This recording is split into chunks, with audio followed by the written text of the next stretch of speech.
¿cómo es la vida de alguien en la industria farmacéutica? Creo que es una pregunta que todo el mundo alguna vez se la hace y dice como, bueno, pero ¿y esa gente qué hace todos los días? ¿Cómo es su trabajo? ¿Será que sí es? Porque cuando uno habla generalmente con alguien que trabaja en la industria, generalmente están muy felices, a diferencia del médico promedio. Entonces, ¿cuál es realmente la verdad del otro lado? ¿Es realmente el paso tan verde como lo venden? Sí y no. Quiero decir que, es decir, mi balance es supremamente positivo. O sea, yo estoy muy contento con la decisión que tomé y con estar en la industria farmacéutica. Por supuesto, es un mundo completamente nuevo, ¿sí? A menos que uno haya tomado algo de alguna electiva o lo que sea en la industria farmacéutica, es un mundo nuevo porque es soltar la bata, ya sea la bata del hospital o la bata del laboratorio, por el traje corporativo. Y cuando me refiero al traje corporativo, no me refiero solamente a la parte de la vestimenta, sino me refiero a todo el lenguaje y una jerga completamente diferente a la que uno está acostumbrado. Me pasó cuando pues, venía de 8 semestres de estudiar medicina, de estar en básicas, de luego rotar en clínicas y luego entrar al laboratorio, que yo decía, no, pues a mí me fue súper bien en básica, fui tutor 800.000 veces, yo eso me lo sé. Cuando entré por primera vez al laboratorio y comenzaron a hablar, yo decía, no, ¿qué es esto? Es otro Es idioma. otro idioma. Afortunadamente uno le coge el tiro, pero cuando comenzaron a hablar de clonación, de esto, que lo otro, yo decía, no, Es como ir a una junta de ortopedia. Literal. literal, cuando comienzan a hablar de los clavos y eso, pues ellos se entienden, pero yo no entiendo absolutamente nada, nunca entendí. Pero entonces, en la industria es lo mismo. Te comienzan a hablar de KPIs, de, eh, de planes de campo, de presupuesto, de una cantidad de cosas, de rotación, de venta. Y es algo a lo que uno nunca está Claro, enfrentado. son unos términos muy de empresa. Claro, términos muy corporativos, ¿sí? Entonces, eso para mí al inicio fue retador. Afortunadamente conté con una mentora que fue mi primera gerente en la industria farmacéutica, mi primera jefe que me enseñó, la verdad, como literalmente me tomó de la mano y me dijo, yo te di la oportunidad de entrar acá sin experiencia, te voy a enseñar todo y gran parte de lo que sé hoy lo sé gracias a ella. Eh, pero definitivamente es conocer una cantidad de cosas súper distintas y tiene sus ventajas, ¿sí? Tiene, por ejemplo, hablo yo que estoy en el área médica y ya voy a decir eso en un momentico porque hay muchas cosas y muchos roles en la industria farmacéutica. Yo soy médico de enlace científico, entonces estoy en el área médica y siempre he estado en el área médica estos 2 años que llevo. Em, Como en el rol que yo tengo que es médico de enlace científico, uno tiene mucha flexibilidad de tiempo, ¿sí? Entonces uno puede manejar muy bien su tiempo, lo cual para mí es una ventaja enorme, pero eso no quiere decir que uno esté todo el tiempo, digamos, que uno tenga muchísimo tiempo libre, ¿sí? Porque aparte de estar moviéndose de un lado a otro, porque uno tiene que estar que del hospital acá, del otro hospital acá, de ver a Todos este los médico, de ver viajes. al otro médico, todos los viajes. Ahorita les contaba que llevo 32 viajes este año Y es eh, julio. y estamos en julio, Está empezando. 32 vuelos. Entonces, obviamente eso consume mucho tiempo. O sea, de levantarse y que no es como que listo, yo no sé, voy mañana a Cali o a tal parte. Entonces me tengo que levantar a las 3 4 de la mañana para coger un buen vuelo porque pues no voy a llegar allá a las 12 del mediodía y pierdo todo el día. Entonces sí, tiene sus pros y sus contras. O lo mismo los eventos que van hasta tarde. Pero y hay momentos donde el trabajo se acumula. O sea, que tú dices, pucha, estoy desde que me levanté hasta que me acosté, eh, dándole, trasnochando. Eso pasa. O sea, Es un no. trabajo como fluctuante, Sí, ¿sí? No exacto. es como todo el tiempo lo mismo. Exacto, exacto. Y ese dinamismo a mí, por ejemplo, me gusta mucho. Que no sea una rutina donde todos los días voy a hacer lo mismo, sino que todos los días es algo distinto. Y eso es porque lo que te estaba entendiendo es que tú entraste como médico de enlaces, ¿qué es? Médico de enlace científico. Médico de enlace científico. Generalmente cuando un médico entra a la industria, ¿entra a ese rol o lo más común es que entre? ¿Cuáles son como los posibles roles? Que yo no tengo ni idea. Este episodio fue patrocinado por MD English, el programa de inglés para médicos. Este es un programa en inglés que les hemos mencionado varias veces que han trabajado pues en diversas ocasiones con nosotros, que nos parece que tiene varios aspectos muy positivos relacionados con que si bien tienen un componente teórico que es bastante sólido y bastante fuerte, todos sabemos que cuando aprendemos inglés pues es importante a utilizar el verbo to be, las conjugaciones y demás, como médicos realmente lo que más necesitamos es poder expresar el idioma. Y no solo poder expresarlo, sino expresarlo en el lenguaje técnico médico. No es lo mismo hablar de cómo está el clima relacionado con en el idioma inglés a explicarle a un paciente qué enfermedad tiene, explicarle cuál es el tratamiento que Esto tiene. ¿dónde está la biblioteca? Exactamente. Entonces, teniendo eso en mente, pues digamos que la característica más importante y más especial y que yo más como utilidad le veo de este programa es que precisamente un gran componente del mismo se basa en charlas conversacionales en vivo con los docentes de ellos, en donde hay un número limitado de médicos, ¿listo? Entonces, lo que uno hace básicamente es hablar de lo que sería el día a día de un médico, descríbame su consultorio, explíqueme esta patología, cuénteme de un caso que tuvo recientemente, pero todo en inglés para estar familiarizando y estar practicando el idioma y haciendo una adecuada apropiación del lenguaje técnico médico en Y inglés. soltando todo el tiempo la lengua. Importantísimo. Entonces, si eso les interesa, diríjanse a mdenglish.us, digan que van de parte de nosotros y van a obtener un beneficio exclusivo. Sí, lo más frecuente es que un médico entre al área médica y el rol, digamos, más básico o el rol, el entry level job, entre comillas, porque en teoría no es un entry level job, pero el entry level job para el área médica es un médico de enlace científico por lo general. Hay muchos cargos diferentes en las diferentes industrias, pero eso es uno como de los más comunes y es, digamos, como que el camino más frecuente por donde entramos los médicos a la industria, pero no el único. Se podría saber cómo qué es lo que hace un médico de enlace científico, porque yo todos los que conozco que están en la industria son médicos de enlace científico, pero es como formalmente qué hacen. Si uno habla de eso con otros compañeros ya en la parte clínica, la gente no tiene ni idea qué es un médico de enlace científico. Entonces seguramente mucha gente dice, yo quiero entrar a la industria viendo muchos de los pros que tú estás mencionando, pero no saben genuinamente qué es lo que van a hacer. Como qué es el rol del médico de enlace científico, como cuáles son los planes. Hay que responder eso como solamente como para cerrar ese loop. Ese es como el entry level job de esa parte.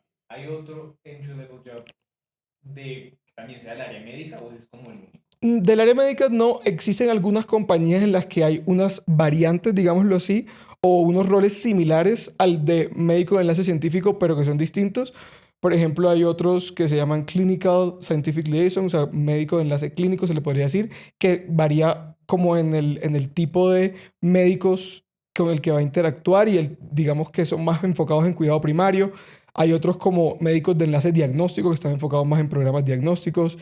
Pero por lo general en la industria farmacéutica, cuando hablamos del área médica, sí, pero también hay otras maneras, o sea, por ejemplo, farmacovigilancia, medical writing, hay otra cantidad de maneras en la que uno puede entrar a la industria farmacéutica diferentes al área médica.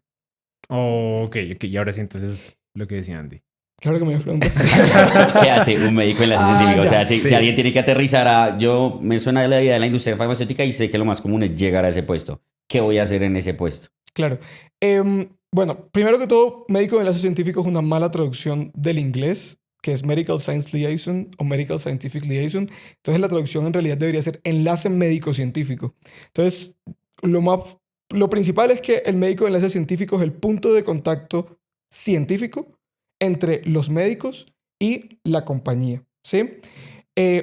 Y nosotros tenemos un rol que en la práctica puede verse muy similar al de los representantes de venta que se conocen como visitadores médicos porque estamos en el campo. Es un rol que es primordialmente de campo. El 80% aproximadamente del rol es de campo, de estar interactuando con los médicos, generalmente médicos especialistas o subespecialistas, pero pueden ser de diferentes tipos, para conversar sobre todo, y cuando me refiero a conversar son interacciones de intercambio científico sobre las cosas que vienen a continuación, ¿sí? Es decir, las moléculas y las indicaciones que aún no están aprobadas, en nuestro caso en Colombia, por el INVIMA. Entonces, nosotros tenemos esa labor de preparar el terreno, de hacer como ese prelanzamiento de esos medicamentos y no solamente hacer awareness, sino también capturar insights, ¿sí? Capturar insights que le permitan a la compañía ajustar la estrategia y decir, no sé, por ejemplo, viene este medicamento, pero resulta que los médicos no lo ven adecuado o no lo van a utilizar porque se necesita tal prueba diagnóstica y que aquí en Colombia no la hacen, ¿sí? Como solamente nosotros, como área médica, somos los que podemos interactuar con los médicos, y hablar de esa indicación antes de que esté aprobada. La fuerza de ventas no lo puede hacer antes de que tengan la aprobación. Entonces somos nosotros los que vamos a identificar eso y poder llevar esa insight a la compañía para que eso se pueda solucionar. Por eso se hablan de insights accionables. Y todo el área médica, desde los médicos de enlace científico hasta el director médico, funcionamos como unos peritos dentro de la compañía. La directora médica de la compañía donde yo trabajo ahorita tiene una analogía que a mí me encanta, y es que dice, si esto fuera una empresa de hacer zapatos, nosotros fuéramos zapateros, ¿sí? También estaría el que maneja las finanzas, estaría el CEO, pero como esto es una empresa farmacéutica, una compañía farmacéutica, pues el área médica somos los peritos de, pues, los medicamentos, de las enfermedades. Entonces ahí viene también otro rol, o digamos otras funciones asociadas que son más hacia adentro de la compañía, y es poder entrenar a lo que nosotros llamamos los stakeholders internos. Lo que les conté antes son los stakeholders externos, ¿cierto? De hablar con los médicos, también uno puede hablar con auditores, es decir, todas las personas actores del sistema de salud, pero también entrenar cuando viene un medicamento nuevo, una nueva indicación, a toda la parte de marketing, de acceso, comercial, para que ellos, cuando tengamos la aprobación del INVIMA o de la entidad regulatoria que sea, y vayan a comenzar a vender, pues que todos sepan qué es lo que es, para que ellos puedan hacer toda la estrategia. Y si viene de pronto un nuevo competidor más adelante, después de que está aprobado, entrenarlos en eso. Y si un médico hace una solicitud de información médica a un representante de ventas que se sale del scope de ellos o es algo off-label, pues también ahí estamos nosotros. Sobre esa primera función de ustedes de estar comunicándose continuamente con los médicos, que yo a propósito, yo pensé que el rol de ustedes era más cuando ya salía el medicamento, no antes. Eso estaba interesante. ¿Eso es qué? Ir allá y literalmente tener una cita con médicos particulares, me imagino que los más expertos, los más especialistas como de mayor renombre, y sentarse y hablar, o más como reuniones entre varios, o cómo. Hay de todo, de todas las cosas. Digamos, lo principal son las interacciones uno a uno. Pero más allá que de sentarse a hablar, digamos, hay toda una preparación y un arte detrás de eso. Esto es decir, listo, yo tengo y como tú le decías, obviamente nuestro enfoque principal van a ser los líderes de opinión. En la industria pueden recibir muchos nombres, pero el nombre que más se les da es Key Opinion Leaders.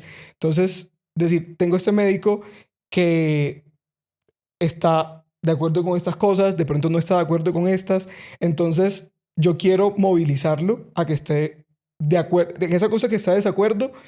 Quisiera de pronto convencerlo de, no sé, la efectividad de mi tratamiento, o de la posibilidad de manejar los eventos adversos.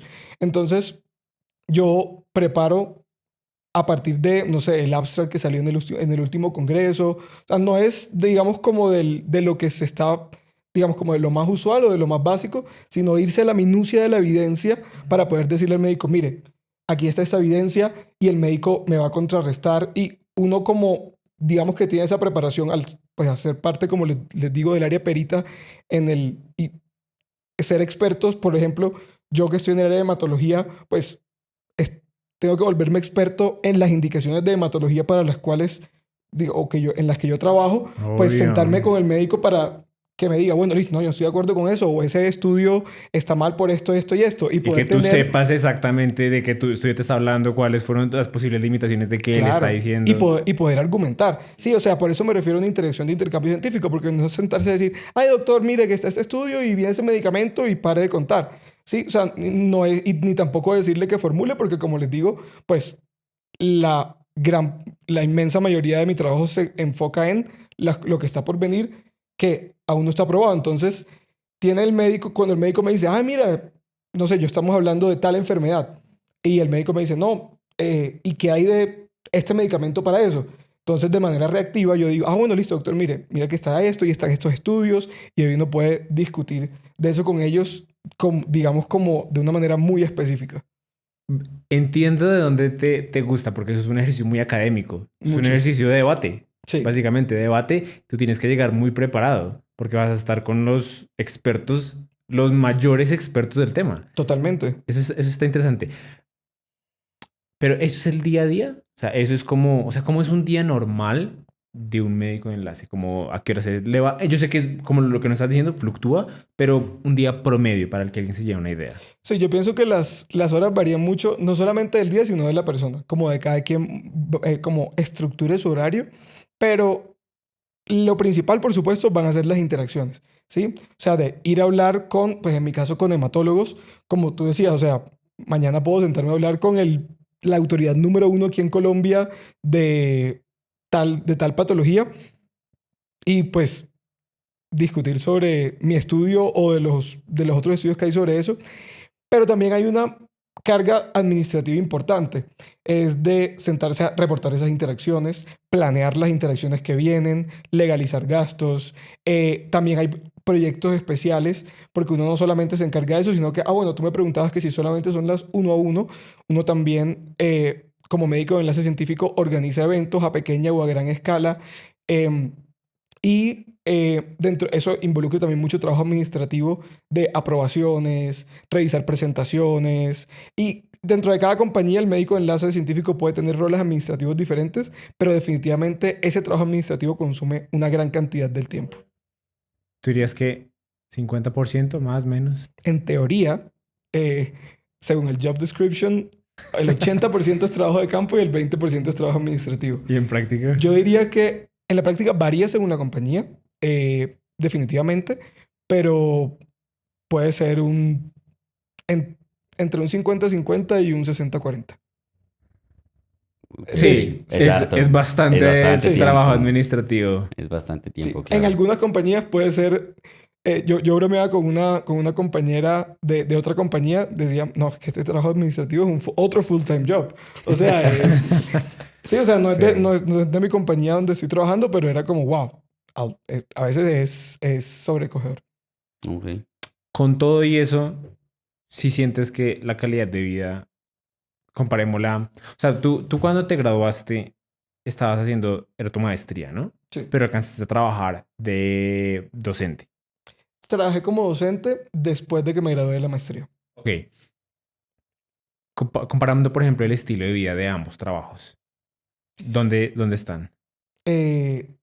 La calidad de vida de la industria farmacéutica es superior, pero también es que tengo un punto de comparación particular porque donde yo fui docente me tocó muy duro. Me tocó muy duro porque tenía muchísimas clases y muchísimos grupos y eran de materias, o sea, yo toda mi vida había sido tutor de inmunología, de microbiología, entonces tenía esos temas preparados, pero yo era profesor de fisiología, patología y semiología. Y como ¿De qué semestres? como de 5 semestres diferentes, Uy, ¿no? Y eran y como, todo eran de como, tacada. eran como 1000 grupos. O sea, yo era profesor de fisiología de cardiovascular, respiratorio, reproductivo, renal, gastrointestinal y semiología nervioso, endocrino. O sea, ¿pero tú aplicaste Cardiopulmonar. a todos esos? ¿O fue como que No, yo apliqué un trabajo y fueron como, sí, aquí te tenemos esta vacante, pero tienes que hacer todo esto. Yo, bueno, sí, dale, Bueno, de una. hagámosle. No. Pero tengo una pregunta. Si fuera el escenario, no ese que ocurrió donde tienes ese comparador, Bueno, que quizás sí. no es el mejor, sino, no sé, por ejemplo, los docentes que uno veía en el Rosario, que fue donde nosotros estudiamos. Por ejemplo, los profes de inmuno, los profes de fisio, que daban fisio a todos los semestres, pero era fisio, que era, digámoslo así, lo que ellos sabían, o era inmuno. O incluso el de un...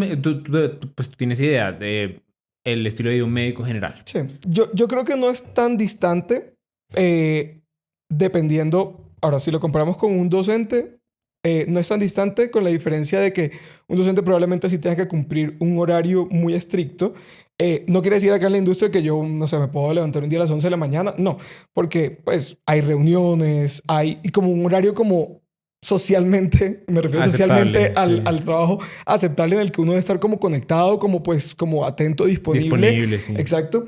Pero sí, definitivamente uno tiene, pues, como les contaba, mucha flexibilidad para manejar, porque, pues, precisamente uno tiene que cuadrar todas esas interacciones y entonces también te da esa flexibilidad.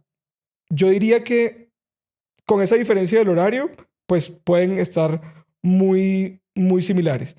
Un médico pues, que está en la clínica varía mucho porque pues muchos médicos están en 2 trabajos, tienen que hacer noches. Yo, por ejemplo, tengo un amigo que ahorita entró a la industria farmacéutica él antes estaba trabajando como médico de urgencias y luego como médico domiciliario. Él me dice, a mí me cambió la vida. O sea, ya, o sea, porque igual tengo, en donde está él, tiene unas métricas bastante fuertes, es decir, tiene que hacer muchas muchas interacciones, o sea, como... ¿Cuántos es muchas interacciones? Interacciones es eso de hablar con Sí, especialistas. Sí, exacto. esos encuentros. Yo no me acuerdo cuántas tenía él, pero era como el triple de las que yo tengo, aproximadamente. Entonces, ¿Y tú tienes? tenía que hacer como... Yo tengo que hacer 300 Es 300 demasiado. al año.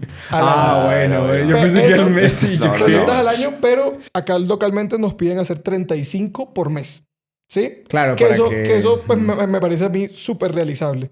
O sea, pero... Más o menos una al día. No, y eso porque uno cuadra un día en una mañana y va ahí y Claro, habla con varias personas. Habla con varios, pero sí, también sí. uno tiene que tener, también tenemos una métrica de días en campo. O sea, no es como que yo en un día veo 10, claro, claro. como que 3 días veo 10 médicos y el otro 5 No se puede y así. ya terminé. No.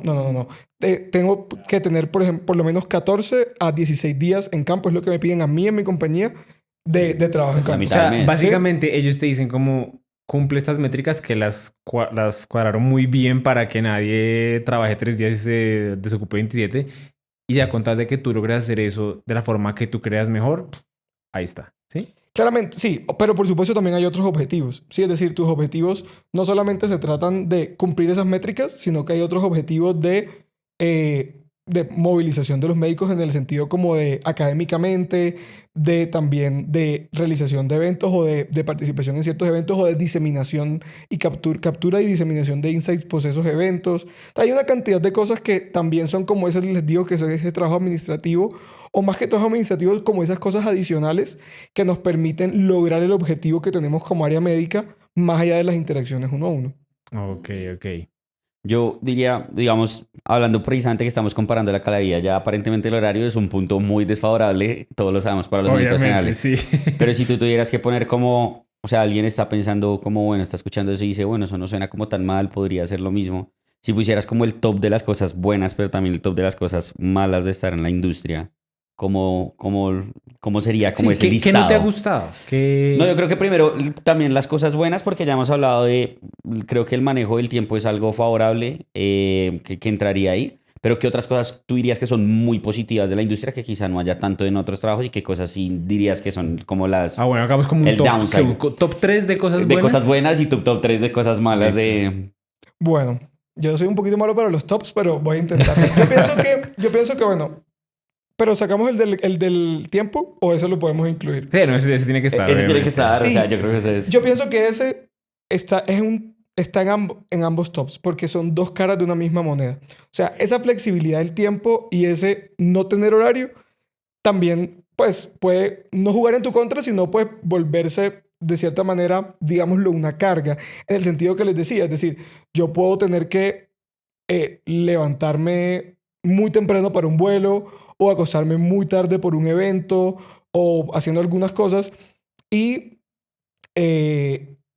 eso digamos que también... Ahí tengo una pregunta. Yo no sé si ustedes tal vez no, pero a mí desde que yo me dediqué tiempo completo a la creación de contenido y me volví, entre comillas, mi propio jefe, me ha pasado una cosa que me sonó mucho cuando tú comenzaste a hablar de esto. Y es que ya que no tengo a nadie obligándome a trabajar, nadie me dice tiene que estar aquí a las 8, tiene que irse aquí a las 5, y no hay un espacio físico donde está contenido el trabajo como el hospital, sino que es mi casa, es las líneas que separan trabajo y tiempo de Como vida esparcimiento personal, sí. se borran por completo y es muy fácil cuando eso pasa que el trabajo comienza a absorber todos los demás espacios. No sé qué tanto les pase a ustedes un poco eso, de que uno está a las 8 de la noche un sábado y uno está pensando, no hice esto, me toca hacer esto, me toca hacer esto, me toca hacer esto, me toca hacer esto. Como que el trabajo comienza a invadir un poco esos espacios. ¿Les pasa un poco eso? Sí, eso puede pasar. Y también depende mucho del rol. Yo siento que a medida que uno avanza en la carrera de la industria farmacéutica, que tienes más responsabilidades, eso pasa aún más. Porque, por ejemplo, esto que les estoy contando es de mi perspectiva como médico de enlace científico, pero va a ser diferente la respuesta que les pueda dar un medical manager, un TA lead, que son trabajos prácticamente casi que 100% back office, es decir, 100% administrativos, digámoslo de cierta manera, en donde tienen N mil reuniones, que presentar este plan, tienen que presentar este presupuesto, hacer esta otra cosa, la revisión con finanzas, hacer una cantidad de cosas que puede consumir mucho más tiempo y pasar más eso que tú dices. Igual yo siento que, por ejemplo, a mí también me pasa. O sea, me pasa que digo, o a veces que no me alcanza el tiempo y digo, tengo este deadline que igual sí o sí, no importa que sea sábado, tengo que hacerlo, o que sea domingo, o que sean las 4 de la mañana, tengo que terminar esta presentación. O sea, por ejemplo, me pasó hace poquito, o sea, tenía una presentación que terminar, tenía que terminarla sí o sí porque también hay unos tiempos de aprobación que no es como que listo, la voy a terminar. Tengo la presentación ahorita, la voy a terminar 5 minutos antes y ya. No, porque la presentación tiene que ser aprobada, hay una cantidad de cosas de las políticas que hay que cumplir. Entonces tenía que terminar la presentación y pues hasta que uno la termine. Y te tocó Sí, entonces, trasnocharte, me imagino. sí, y eso pasa, me pasa muy a menudo, ¿sí? Pero también va también en cómo uno maneja el tiempo, ¿sí? Por supuesto, cuando uno optimiza el manejo del tiempo, eso pues se disminuye y uno puede establecer más esos límites, pero a veces, a pesar de que uno optimice el tiempo, a Total, veces se eso juntan pasa. muchas cosas, se juntan las cosas del trabajo, cosas personales que pues uno tiene que eventualmente sacrificar tiempo que en teoría es personal para el trabajo también. Ok. No, yo percibo también, pues, por lo que hemos hablado con Kevin, con otras personas que hemos conocido en la industria, en este punto en el que estás, obviamente, lo que decías, no hablando de cuando uno escale más, esa doble cara de la moneda del tiempo juega mucho, o creo que donde ustedes más la ven, pues no me corregirá si estoy en lo correcto, es por ejemplo cuando tienen todos esos viajes, congresos, etcétera, porque eso a fin de cuentas, no sé, uno como médico a un congreso y uno va a las charlas un rato y ya, ¿cierto? En cambio ustedes tienen que quedarse, reuniones, Claro. etcétera, planear todo, demás. Entonces yo, todos mis amigos que veo en la industria, cuando están manejando, planeando eventos, es cuando yo más digo como definitivamente a mí estresados eso deben no me gusta. estar. Que hay gente que claramente sí le gusta, o sea, nada más con Kevin, que ya me acuerdo que no sé si fueron 4 ciudades en 3 días, me acuerdo, y viajar a 80 sitios en ciudades de que yo era como, uff, a mí eso como que no me mataría No, yo no tanto. podría hacer eso. Ese es como el punto en donde tú dirías como que más se ve, no se ve claro ese beneficio del manejo del tiempo, o es más en otro... Sí, y yo pienso que también a veces la vida en la industria farmacéutica desde afuera se ve muy glamurosa, ¿sí? Sí, Y a veces... siento que hay mucho ese estereotipo. Sí, y entonces es como que, estás en esa cena, en ese restaurante espectacular o en ese hotel y muchas veces uno por dentro está como, sí, muy chévere y todo, pero yo quisiera estar ya en el hotel, en mi casa, ¿sí me entiendes? Descansando. Porque al final de a cuentas veces... sigue siendo trabajo. Exactamente, exacto. Tú tienes que, pues, tener como, pues, como que no estás con tus amigos, ¿sabes? Sí. Tienes que estás trabajando, definitivamente. Entonces, pues, afortunadamente a mí me gusta. O sea, a mí me gustan esas interacciones, me gusta estar en esas cosas, pero hay veces que, como tú lo decías, a veces de pronto, no sé, tengo algún evento familiar o algo con unos amigos y digo, no, pues no puedo estar porque ese día estoy en tal otra parte o tengo ese otro evento, ¿sí? O me pasó que había comprado con anticipación unas boletas para un concierto que, juepucha, era mi sueño. ¿De quién? De Shakira. Era mi sueño ver a Shakira. Y ya se habían acabado y compré una que era como Golden Ticket, no sé qué vaina. Yo era como, bueno, pero voy porque voy. Iba a ir solo. Y la compré y el día siguiente fue como, no, tenemos este evento en tal otro lado. Y yo, no puede ser. Afortunadamente mi jefe es súper comprensiva, súper querida y pues me dio todas las opciones y todas las facilidades posibles. Pero sí, ¿me entiendes? Pasan esas cosas. Entonces, sí, yo pienso que ese también es como la otra cara de la moneda. Ahí voy a meter la cuchara con una cosa que acabas de mencionar con tu jefe. Yo lo he notado siendo un tercero, confírmamelo si qué tan cierto será, tal vez no es tan cierto, pero una cosa que yo he visto desde lejos de la industria farmacéutica es que es casi que la antítesis, es un pro para mí, yo lo pondría en el top. Obviamente yo no sé nada de la industria desde adentro, pero me parece que tiene una cultura muy contraria a la cultura médica. La cultura médica sé que es completamente jerárquica, en donde te vamos a clavar porque sí, porque eres el nuevo, porque... Y casi como que esa cultura de toca aprender, clavando al otro, haciéndolo sentir mal. Eso allá, yo he visto lo opuesto. Sí, es como calidad Todo humana, de relaciones e interacciones Sí, profesionales y y personales. es impresionante porque ponen en práctica eso que uno escucha solamente como en los seminarios de cómo dar malas noticias, de primero comienza con el lado positivo, luego lo ensanduchas con la crítica y lo dices con y hablan así todo el tiempo. ¿Qué tan cierto es eso? Porque yo cada vez que medio nos invitan a algo ahí, yo siempre veo eso y me parece impresionante. De todo hay en la viña del Señor.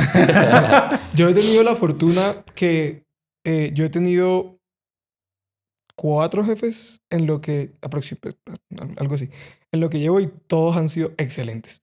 O sea, no he tenido Bueno, me problemas. estás confirmando No he tenido problemas con ninguno. Obviamente, digamos, con algunos me he llevado mejor que con otros, pero con todos, o sea, como te decía, por ejemplo, mi jefe con la que comencé en la industria farmacéutica, de hecho, hoy por hoy mantenemos una relación de amistad. Mi jefe actual, donde estoy ahorita, es excelente, es brillante, se preocupa por mi desarrollo, pero conozco muchos casos de gente que no le va así. O sea, he conocido gente que pues sufre mucho con su jefe o que de pronto sufre con personas de altos cargos de otras unidades, ¿sí me entiendes? Por ejemplo, uno tiene que trabajar mucho con otras unidades, con marketing, con acceso, con este otro. Entonces, hay veces que pues hay muchas riñas ahí. Entonces, depende mucho de las personas, Santi. Obviamente, y de las compañías, de la cultura organizacional que haya, ¿sí? Que tanto se tolera que te lleven hasta un límite o que... Sí, porque obviamente recursos humanos siempre está, pero hasta donde en realidad hay ese enforcement de que las cosas se cumplan, varía mucho. O sea, a ti te ha ido bien, Pero has diríamos que no escuchado es el casos. estándar. Sí, Diríamos que no es el estándar. No, yo creería que, o sea, No es universal. no podría decir que la mayoría de los casos son malos tampoco. Lo que quiero decir es que o sea, depende de con quién te toque. O sea, yo pienso que como en cualquier lado, o sea, tú puedes estar, no sé, siendo residente y hoy te puede tocar con un, ¿cómo es que le dicen ahora que han mexicanizado el lenguaje médico? Un adscrito. Me has escrito. No, te puede tocar con un médico o con un especialista súper bien un día y el otro día con uno que te hace la vida imposible. Es verdad. Sí, Entonces me yo siento parece. que varía mucho de la persona. Obviamente existen, y eso es algo que me gusta mucho, que existen las rutas desde recursos humanos, desde pues de toda la compañía y eso pues está en todas, me atrevería a decir, para uno hacer speak up, para uno decir, mira, estoy viviendo este caso de acoso laboral y son cosas que se toman muy en serio, ¿sí? Pero, obviamente, como te decía, también depende mucho de qué cliente toque y de la cultura organizacional de cada empresa. Ok. Entonces íbamos tiempo, ¿no? Tiempo. Cosa buena y cosa mala. Sí, pro Pa' y ambos, contra. de acuerdo. ¿Qué más? Yo pienso que, por lo general, los modelos de contratación tienen muchos beneficios, comenzando por el hecho de que yo no recuerdo ningún modelo de contratación en la industria que sea como OPS o algo así. Creo que todos son por términos definidos. Entonces yo creo que hoy por hoy donde en la salud abundan como ese tipo de contratación que a pesar de que tenga ventajas, pues en mi opinión tiene más desventajas que ventajas. Pues pienso que te da una seguridad y una estabilidad laboral, obviamente siempre y cuando tú hagas las cosas bien, que es muy interesante.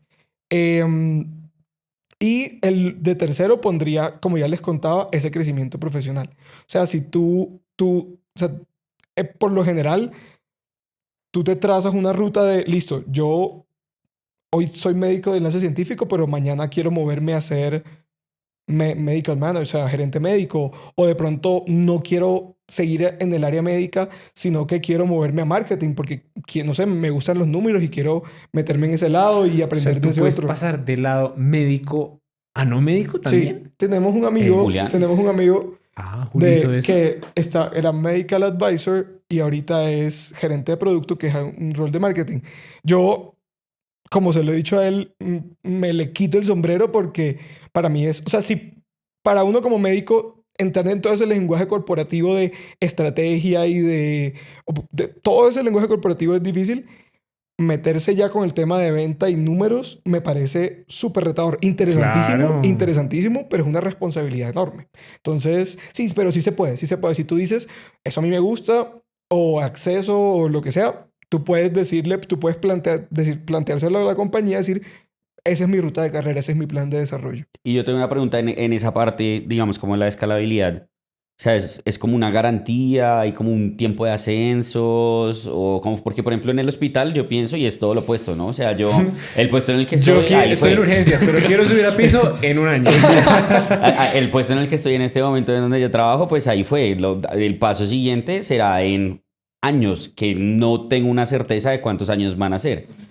Que yo creo que ese es uno de los contras muy grandes que hay desde ser especialista. Escalar en salario y en puestos como especialista es imposible. Usted a lo que llegó, eso es a lo que fue y por eso la gente termina siendo fellows y suprafellows y cosas por el estilo y no avanzan solo con el conocimiento que adquirieron profesionalmente. Eso sí está como trazado ahí o cómo funciona. Sí, no hay una garantía como tal, pero se espera que tú lo puedas lograr no solamente con el tiempo, sino con tus resultados, ¿sí? Nuevamente, también depende de la compañía. Yo tengo la fortuna de estar en una compañía que es muy vocal y muy preocupada por el desarrollo profesional. Entonces puedo hablar desde mi experiencia, que igual me pasaba en la compañía anterior en la que estaba, pero hablando de mi experiencia actual, desde un inicio fueron como, listo, termina como tu proceso de onboarding, ya comenzaste, pero desde que tú comienzas es que, ¿qué es lo que te hace falta para ir al siguiente nivel? Entonces, listo, te hace falta eso. Entonces, ¿qué vas a hacer para lograr eso? Entonces, por ejemplo, yo les pongo mi caso. Yo este año me propuse que mi gap, lo que yo tenía que desarrollar para ir al siguiente paso era pensamiento estratégico. Entonces me dijeron, listo, para eso tú tienes que cumplir la regla de 70-20-10. 70% de experiencia, 20% de relacionamiento, 10% de educación. ¿Qué vas a hacer en cada una de esas cosas para que al final de año tú digas, tuve el relacionamiento, la experiencia y la educación adecuada para poder decir, listo, ya di un paso más en mi mindset estratégico? Pero sí, no es como decir como listo, tú a los 2 años sí o sí vas a pasar a ser medical advisor, que es, digamos, como... Te dan los pilares para ir escalando.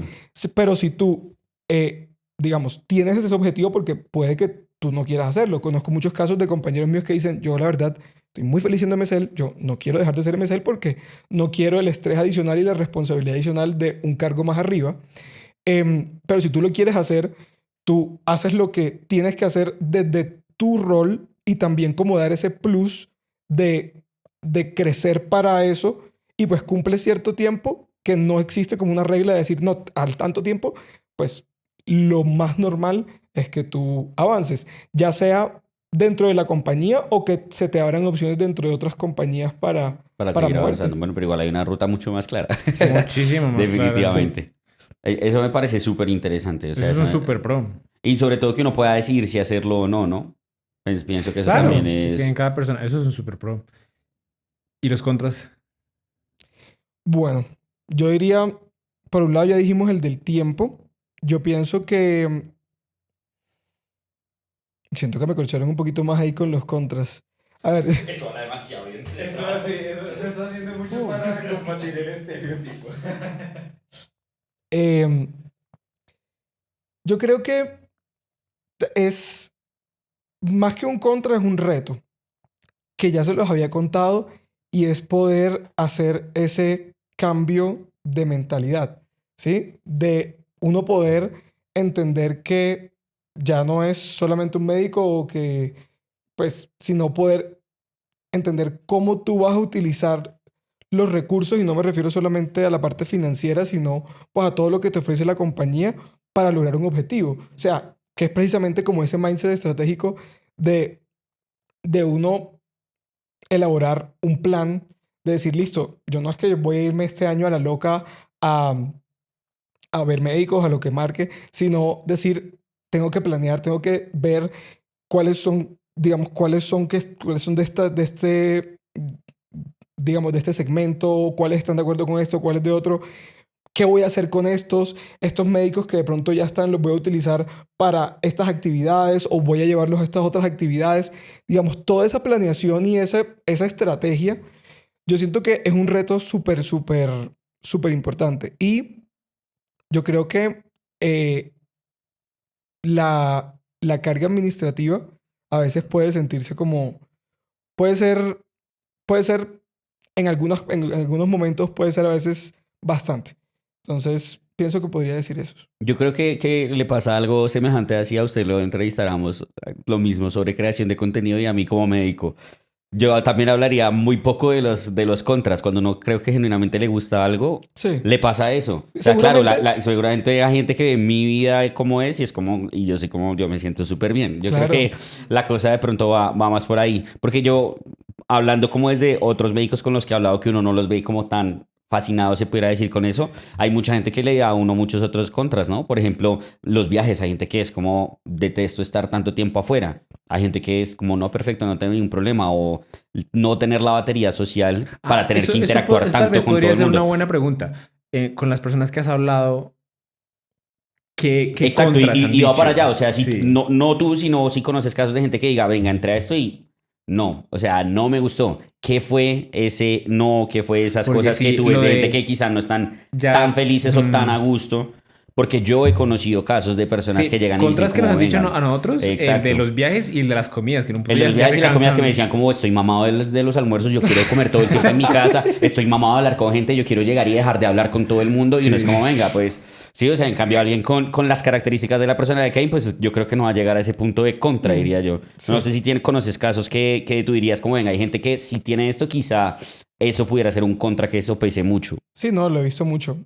Es verdad, o sea, para mí no son contras. O sea, la verdad, a mí, o sea, como les decía, o sea, yo eventualmente, pueda que algún día que esté cansado y diga, no, entonces siempre prefiero quedar en mi casa, pero por lo general a mí me gusta viajar. Sí, por supuesto hay gente y conozco muchos amigos que no tienen como tan, como esa, no diría facilidad, porque sí tienen la facilidad, pero como ese gusto de decir como, ah, voy a hablar con este médico, con este otro, o como que no disfrutan tanto de esa interacción, sí, definitivamente eso puede ser un contra para ellos, lo he visto bastante. Em, Pienso que otro puede ser, para algunas personas, el como entrar en ese mundo corporativo, porque uno tiene que jugar el juego corporativo en el sentido de manejar la diplomacia, de decir las cosas políticamente correctas, de saber qué decir, cuándo decirlo, de... Yo siento que es mucho más clara el tema de la autoridad en el sentido como del, más de la autoridad como de la cadena de reporte. Sí, pues uno como médico, por ejemplo, tú como internista, pues tú, pues por supuesto tendrás un jefe, pero pues tú eres autónomo sobre lo que haces con tus pacientes, no tienes que estar pues dándole, como rindiéndole cuentas a nadie. Eso de pronto a algunas personas les puede molestar, como tener que estar reuniéndose primero, hay gente que le puede molestar de entrada la reunidera en general. Hay muchas reuniones.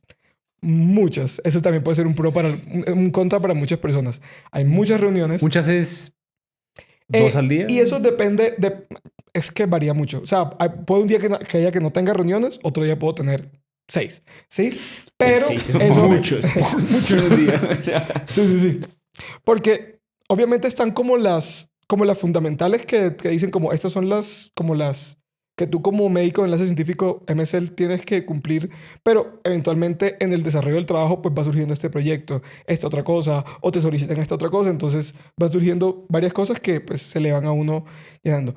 Pero también, aparte de eso, como tener unos objetivos, tú tienes que tener desde el inicio de año unos objetivos que tienes que cumplirlos y que según eso, pues eso representa algo también financiero respecto a tu bono, representa también estar sentándote con tu jefe a reportarle, a decirle como, mira, voy a esto sí, porque no has hecho esto, porque sí, sí. Entonces de pronto algunas personas esa dinámica corporativa, que pues es lo más normal en cualquier empresa, de pronto uno viniendo desde la medicina no está acostumbrado y de pronto no le puede gustar tanto.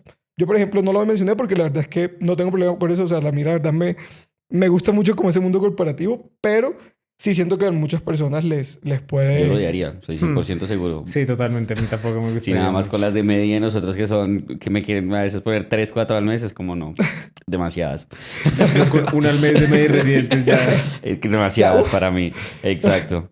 Bueno, pero yo creo que eso a mí me abre como la puerta a una pregunta muy importante y es claro, ahorita hablábamos antes de empezar el podcast que siento yo, no sé si tú lo percibes igual, que en este momento hay muchas personas que están viendo la industria farmacéutica como una alternativa y como una opción.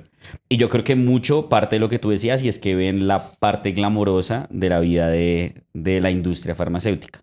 Como, ¿cuál sería el tipo de persona que tú creerías realmente debería plantearse como ese camino, ese tipo de personas como a ti te dijeron, como venga, usted funcionaría para esto. Porque claramente hay personas que uno ve que dicen, uy, uno en la industria, y yo veo, yo digo como, yo no sé, tal vez sí, ¿no? Pues uno nunca sabe, pero quizá como que no tanto. ¿Y quién no? O sea, como cuáles serían... Sí, yo pienso que no hay como un tipo de personas en específico porque he visto personalidades muy diferentes siendo exitosas en la industria farmacéutica. Siento que va más que todo hasta donde tú quieres o te suena o te hace perdón, tiene sentido con tu estilo de vida. Y más que con tu estilo de vida me refiero como con tu proyecto de vida, estas cosas que pues, yo les he descrito ahorita de cómo es la vida en la industria farmacéutica. O hasta qué punto estás tú dispuesto a sacrificar un poco tu personalidad para decir, ok, de pronto, a pesar de que yo no soy una persona tan extrovertida, de pronto me aguanto eso porque me gustan estas otras cosas. Entonces, yo siento que uno de los factores por los cuales se ha popularizado mucho en la carrera de la industria farmacéutica es porque cada vez más gente lo está tomando, ¿sí? O sea, yo, por ejemplo, yo cuando me gradué, yo no conocía a nadie que estuviera en la industria farmacéutica. Nadie. Hoy en día, pues yo no sé si ustedes recuerdan como uno estando en la carrera y decir, esta persona que se graduó del Rosario o que se graduó de tal universidad está ahora como médico en ese científico. Yo no conocía ninguna. En ese momento Esporádico. nadie. Sí, Hoy por nadie, hoy, la verdad. hoy por hoy, muchos, o sea, ya es conocido dentro de los estudiantes como que eso es una opción.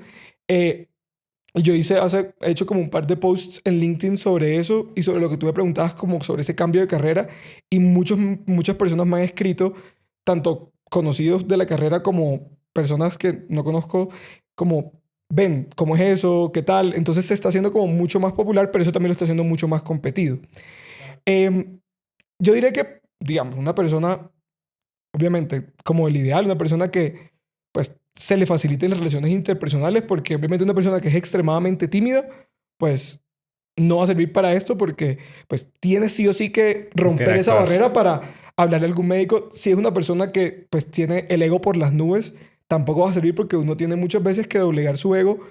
No solamente por lo que les decía en el sentido de recibir retroalimentación y de estar reportando, sino también, por ejemplo, con los médicos. O sea, hay médicos de todo. O sea, yo he tenido que interactuar con médicos desde el que es súper amable, súper querido, que hasta te busca, hasta el que uno tiene que rogarle para verse con él. Entonces, eso sí diría que es un contra. Sí, para mí eso Uy, como claro. Estar sí, persiguiendo a algunos eso- Y médicos. manejar esas personalidades complicadas sí, de... eso se puede volver retador. Sí, entonces también hay que tener como esa... Yo por eso digo que es como un arte, como de uno saber, de uno no decir como, bueno, este papá me dijo esto o me trató mal, entonces ya no lo voy a ver más. O ya que nunca... Entonces, si Saber aprender a manejar esa gente, uno sí. poder decir, bajo la cabeza y vamos adelante porque hay otras prioridades. O sea, primero están no solamente mis objetivos, sino pues los objetivos de la compañía y pues lo que queremos lograr para poder llevar pues esos medicamentos y esas indicaciones innovadoras a los pacientes. Entonces, yo pienso que también un ego excesivo es incompatible con, con ser exitoso, sobre todo en el rol de médico enlace científico. Tal vez una persona, obviamente muchas personas tienen familia y pueden ser médicos de enlace tranquilamente, pero siento que a veces puede volverse retador, por ejemplo, dependiendo de qué tantos viajes le toca a uno, porque no a todo el mundo le toca viajar tanto. Claro, Sino criar dependiendo- un hijo con Exacto. 40 viajes al Claro. año es difícil. Sí, claro. Por ejemplo, yo actualmente, porque a mí me toca cubrir todo el país, o sea, me toca viajar a varias ciudades del país, pero puede que te toque en un lugar donde dentro de tu misma área terapéutica hayan otros dos u otro mesel que se repartan el trabajo, entonces no te toca viajar tanto. Entonces también, pues Sí. depende de eso. Yo creo que ahí, pues lo mencionabas ahorita, precisamente por lo que hablábamos, eso se está volviendo muy competido. Creo que hicimos la pregunta 1 hora tarde para la gente que le dio clic a este video, pero es mucha gente ahorita, me acuerdo mucho incluso una vez que estábamos en una reunión con Kevin, que una persona cuando supo que estaba en la industria le dijo, ¿qué hiciste? Como, ¿cuál fue el secreto? La gente ahorita lo ve como algo pues Sobre todo porque inalcanzable, siento que yo. no tenías hoja de vida como... A eso voy, hacía digamos que eso. hay una hoja de ruta que yo veo que casi todas las personas que están interesadas siguen, que es hacer algo de epidemia, como una maestría o algo por el estilo, algo relacionado y con eso tratar de empezar a aplicar. Esa es la hoja de ruta que ven casi todas las personas. ¿Crees que si hay una hoja de ruta o cuáles serían como los consejos que tú le dirías a alguien como, venga, esto me interesa, como ¿Cómo entrar? cómo allanar ese camino para uno lograrlo? Porque tuviste que te demoraste 9 meses y conocemos casos de gente que se demora 1 año, 2 años. ¿Cuáles son esos pasos que tú recomendarías como seguir o consejos para favorecer, digamos así, como la posibilidad de que uno entre? Sí, yo pienso que no hay como un camino específico, pero sí hay cosas que lo pueden facilitar. Definitivamente el tema del posgrado en epidemiología o algo relacionado es algo que en muchos procesos de selección se ve positivamente, sin que sea un sine qua non. Por ejemplo, yo no tengo nada en epidemiología y aún así entré y pude ingresar a una Big Pharma. No, incluso conozco personas que han ingresado a la industria farmacéutica sin tener o en proceso apenas de tener una formación posgrado, es decir, mientras están haciendo una maestría o una especialización en X o Y cosa. Pero si a alguien le interesaría entrar a la industria farmacéutica y me preguntaría como, oye, ¿qué puedo hacer yo para nutrir mi hoja de vida? Yo creo que epidemiología es una cosa interesante, sin que sea completamente necesaria, pero te ayuda porque pues en tu hoja de vida va a hablar de habilidades de lectura crítica de la evidencia y una cantidad de cosas que son útiles en el rol de la industria de generación de evidencia, etcétera. Eh, pero yo pienso que algo crucial es, y siendo muy sincero, es el networking. ¿Sí? Yo pienso que el networking es súper importante como en cualquier lugar. Entonces, poder tú relacionarte con personas que ya estén dentro de la industria farmacéutica, no necesariamente como por palanca, sino para que te digan, bueno, cómo es la cosa, cómo es el proceso, qué es lo que se espera de aquí y que tú de pronto puedas enfocarte hacia un perfil o hacia una aplicación en la que tienes más probabilidades de éxito. En relación al punto anterior, tengo una pregunta y es, a mí me surgiría esa duda y es, si yo estoy apenas grabando mi medicina y nunca me dijeron nada de la industria, digo, oiga, eso me suena, ¿cómo consigo ese Ah, network? bueno, ¿Cierto? ya me hiciste recordar lo que iba a decir, entonces ahí hay dos cosas. Primero, lo que iba a decir es que a veces es muy difícil entrar al área médica precisamente porque mucha gente quiere entrar al área médica, pero hay, como les decía ahorita, en respuesta a otra pregunta que tú me hiciste, una cantidad de áreas súper interesantes donde uno también puede intentar entrar, como les decía, farmacovigilancia, escritura médica, incluso marketing, acceso. O sea, uno puede como expandir ese scope y decir, obviamente, aplicando a cosas en las que uno en realidad puede hacer las cosas y uno tenga el perfil adecuado. Eh, por supuesto, es más complicado de entrada entrar a una Big Pharma que entrar a una farmacéutica más pequeña.